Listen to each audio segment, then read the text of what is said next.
All right.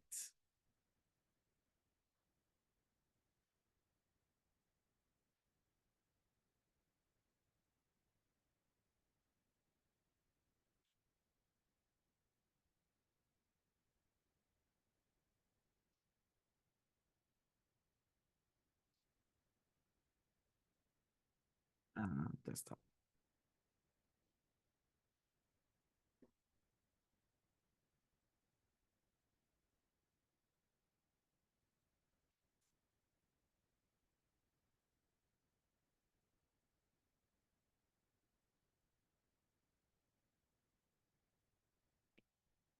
Okay, let's get started.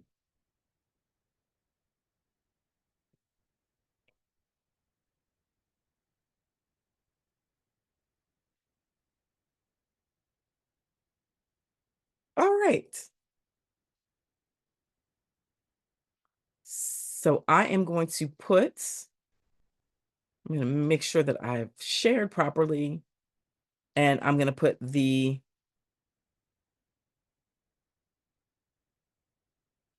slideshow in the chat.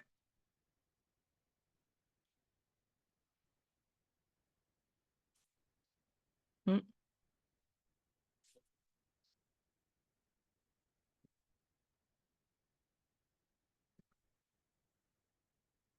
Okay, I just put the slideshow in the chat.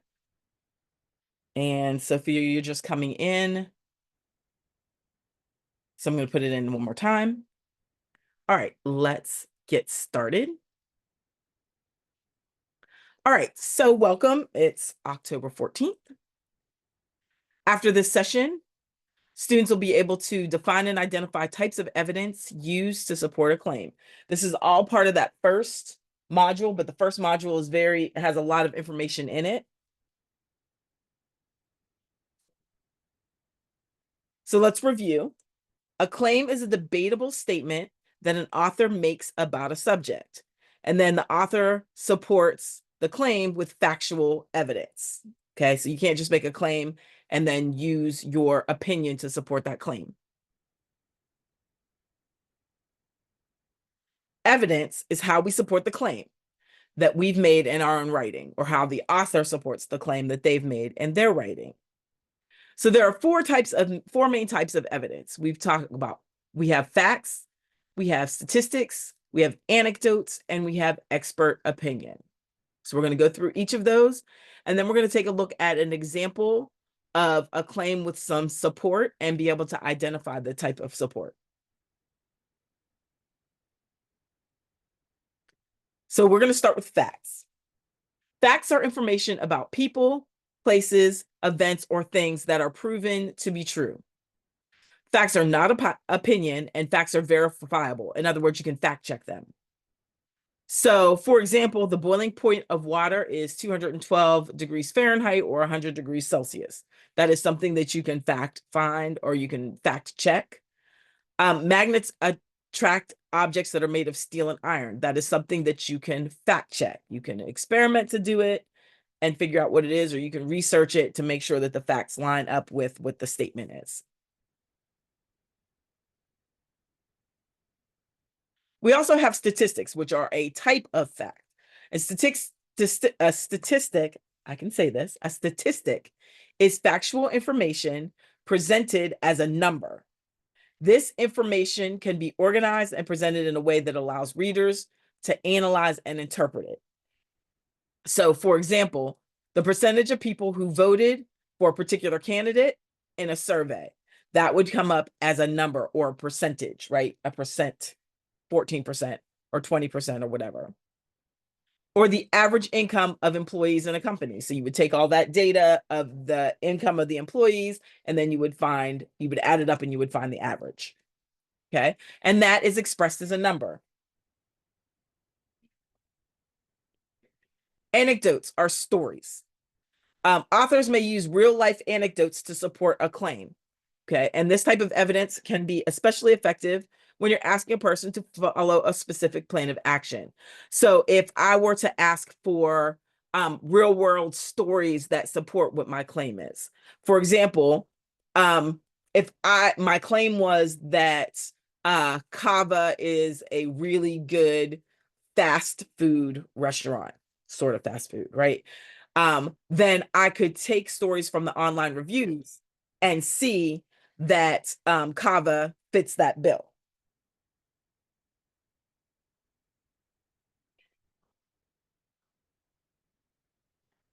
Or if I were to talk about the impact of an event, um, I could then talk about or get eyewitness accounts of that event. That's kind of what they do in the news, right?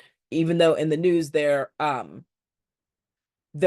being they're not supposed to be persuasive. They're supposed to be neutral, but they use eyewitness accounts of the event to show that the event is important. Okay. And that's an anecdote that that's a way that we could prove our claim. Expert opinion are the views of people who have thorough knowledge of a topic and are widely regarded as experts in the field. They have studied this topic. Okay. An argument for living a healthier lifestyle might include the opinion of a doctor or a medical researcher or a nutritionist or somebody like that. Notice that none of these types of claims are like um they're the types of support, sorry, the types of support are really specific about that they can be fact checked or they're experts, etc. A lot of times we run into problems because people are trying to support claims with evidence that hasn't been vetted or isn't necessarily true or that is actually opinion and not facts. Okay. So we run into that when people aren't careful about where they get their information on YouTube or where they get their information on social media. And that's how we end up with fake news, et cetera, because people haven't learned the skill of doing research, like actual research, to be able to support a claim properly. Okay, so here's what we're going to do. This part of our unit is about writing um, a persuasive essay or an argument that is supported by fact. So we're going to take a look at a sample essay. So I'm going to put the link to the slideshow in the chat one more time for anybody who came in late. If you go into your slideshow and you go on to slide 9, there's a link here to an essay. And I'm actually going to put this on my other screen so that I can see this once the slideshow comes back up. Okay. Once you open this essay, make your own copy because I'm going to ask you to do something with it. So get into the essay and then make your own copy of it.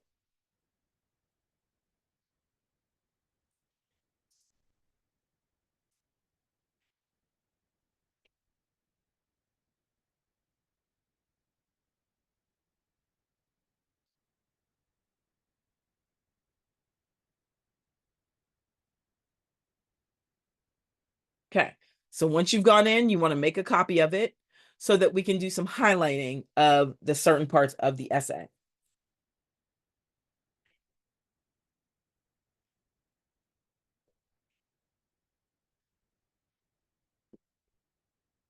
I'm going to give everyone a few more moments. Remember that you are going to slide 9 to get the essay.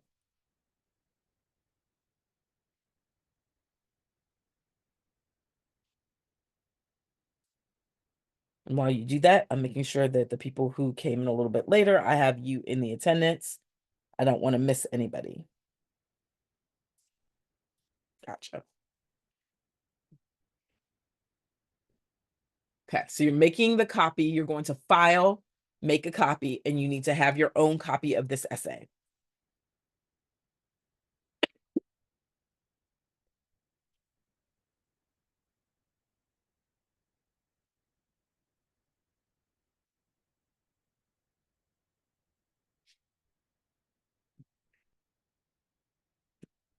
All right, so let's take a look. I'm going to read aloud while you follow along. And here's what you're going to do before we even start reading. You're going to use your highlight tool. So you're going to go up top to where you have your bold, your italics, your underline, to change the color of the font. Right next to that is a highlight tool. And when you click on that, once you highlight a piece of text, you click on that and you change the color. Okay, so you have to highlight the text first, click on the highlight tool, and then change the color. So here's what we're going to do. We're going to highlight the claim in yellow, the facts in cyan, which is that bluish green color, statistics in green, anecdotes in orange, and expert opinion in magenta. Okay.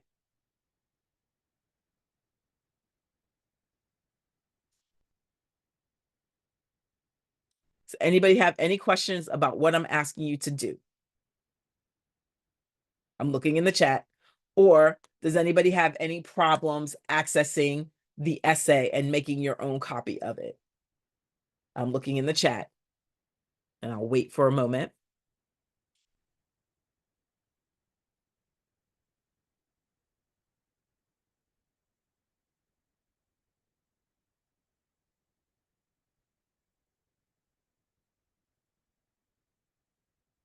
Be sure that you're making your own copy of it. You can't highlight the original. All right, let's go through it. So this is our argumentative essay example about why every school should have longer recess. I realize you all are high school students and you are beyond recess, but it was a good example to start with. All right, you ready? Recess is often seen as just a break from class, but research shows that longer recess periods are crucial for students' physical, mental, and academic well-being. By providing extended playtime, schools can foster better focus in the classroom, promote healthy development, and even improve academic performance, making it a vital component of a balanced education. All right, so we're going to start with which sentence, or is it both sentences that are the claim?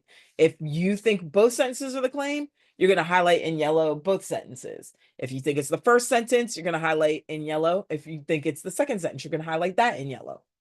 So I'll give you guys just a second. You highlight the text first, choose the highlight tool, color will pop up, colors will pop up, choose the correct color.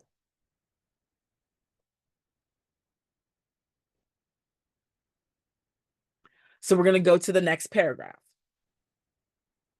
There are physical benefits to students engaging in recess.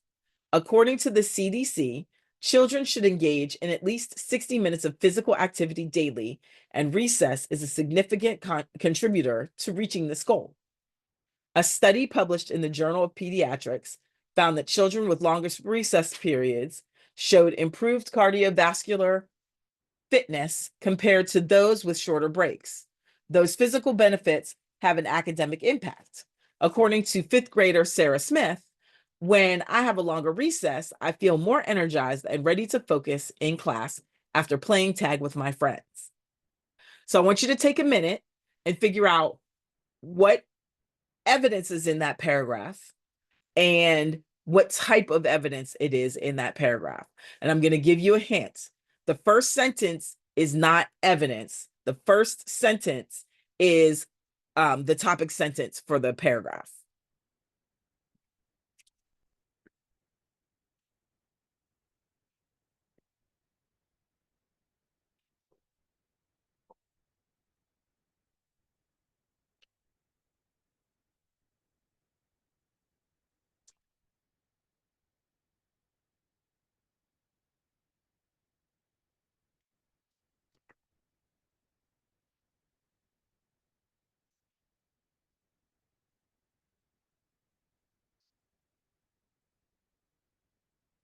The second hint is there's 3 pieces of evidence in that paragraph. So you're going to highlight if it's a fact in cyan, if it's statistics in green, If it's an anecdote in orange, or if it's an expert opinion, you're going to use magenta.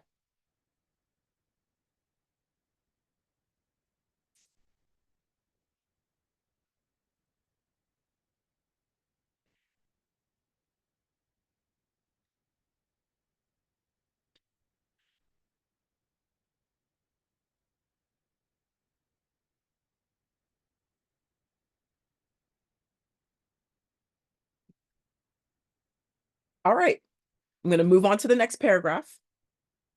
Third paragraph of the essay says, not only does it improve students' physical health, but also their mental health. Dr. Jane Doe, a child psychologist, states that playtime during recess is essential for stress relief and emotional regulation, especially for children dealing with challenges.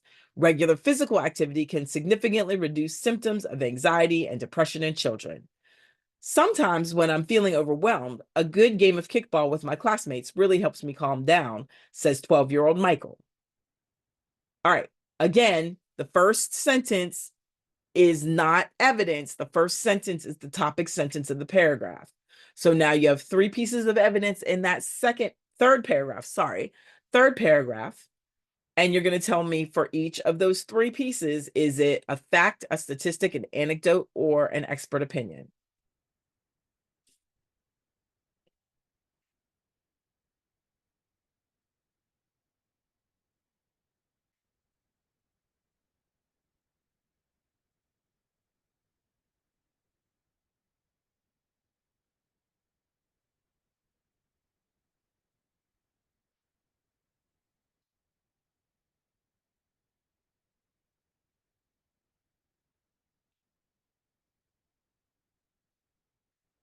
All right, fourth paragraph.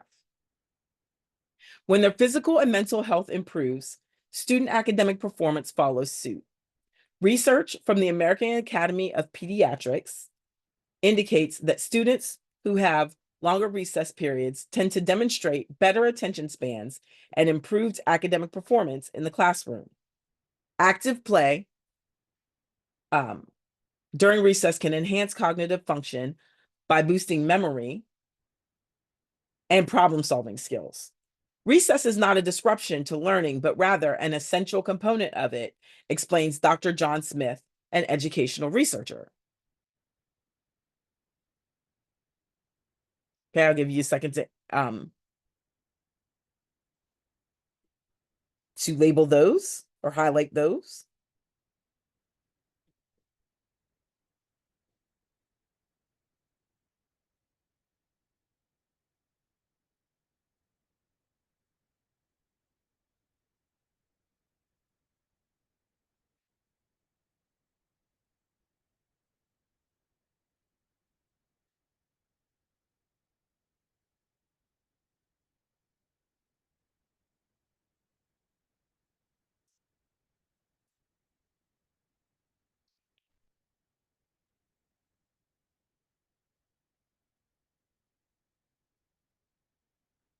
And then we're going to finish out the last two paragraphs of the essay, which includes the counterclaim and the conclusion. You will not have to label these.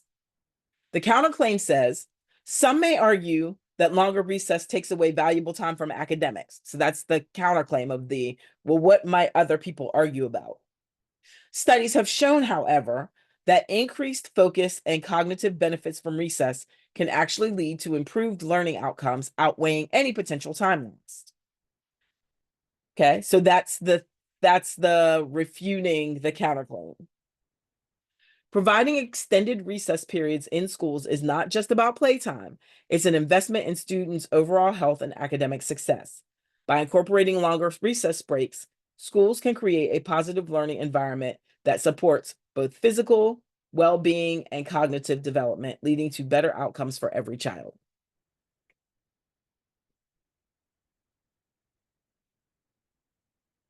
Okay.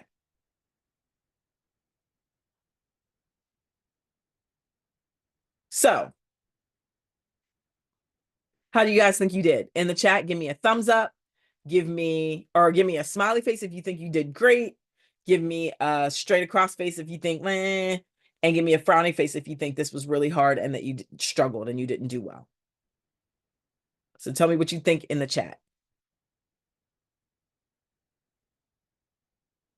Okay.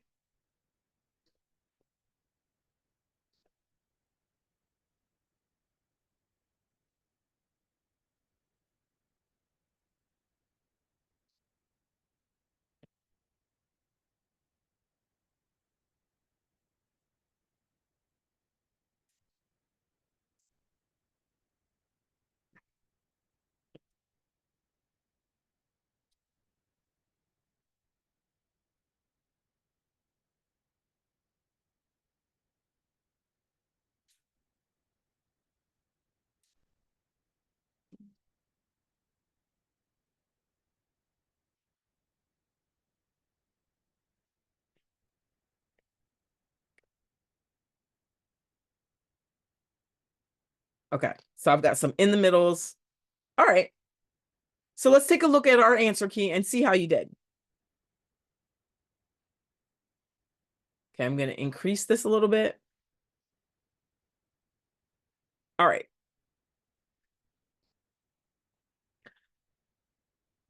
So for the first part, recess is often seen, the first paragraph. You really could have made either one of these the claim. I chose the second sentence because the second sentence is also the thesis for the essay, right? It has all 3 points that the body paragraphs, the main body paragraphs of the essay are making. All right.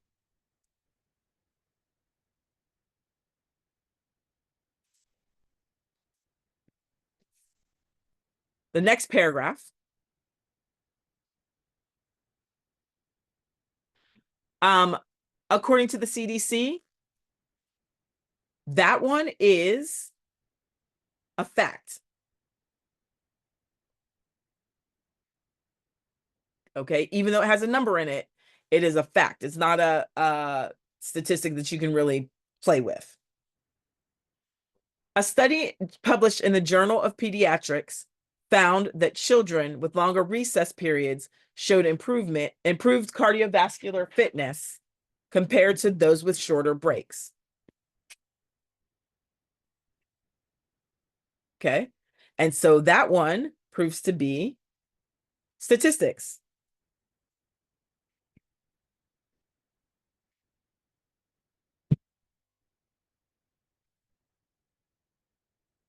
Those physical benefits have an academic impact.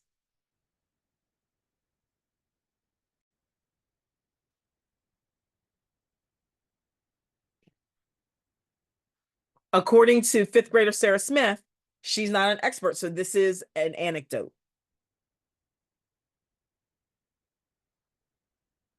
Okay. Again, not only does it improve physical health, that sentence is the topic sentence.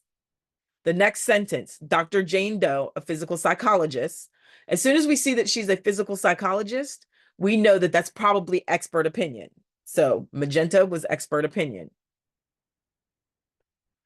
Regular physical activity can significantly reduce symptoms of anxiety and depression in children. That next sentence in cyan is a fact.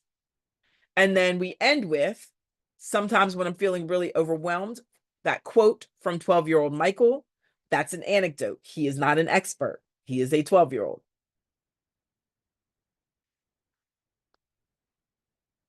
Okay.